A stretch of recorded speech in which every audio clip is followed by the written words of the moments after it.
పేదవాడి పక్షాన నిలబడతా, ప్రజా గొంతుకై నినదిస్తా. వాయిస్ ఆఫ్ వాయిస్లెస్, తెలుగువారి మనస్సాక్షి, సాక్షి టీవీ. సాక్షి టీవీ ప్రసారాల కోసం మీ స్థానిక కేబుల్ ఆపరేటర్ను వెంటనే సంప్రదించండి. తెలంగాణ ప్రభుత్వానికి మాజీ మంత్రి హరీష్ రావు డెడ్లైన్ విధించారు.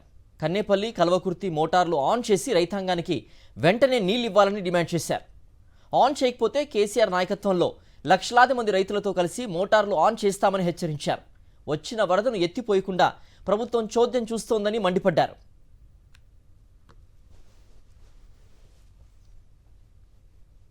మాదొకటే డిమాండ్, సూటిగా ప్రభుత్వాన్ని అడుగుతా ఉన్నాం.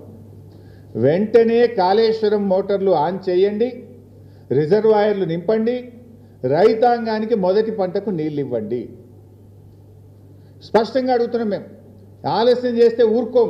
లేదంటే మాత్రం స్వయంగా కేసీఆర్ గారి నాయకత్వంలో లక్షలాది మంది రైతులందరం కలిసి కన్నేపల్లికి కదులుతాం, మోటార్లు ఆన్ చేస్తామని చెప్పి ప్రభుత్వాన్ని హెచ్చరిస్తా ఉన్నాం.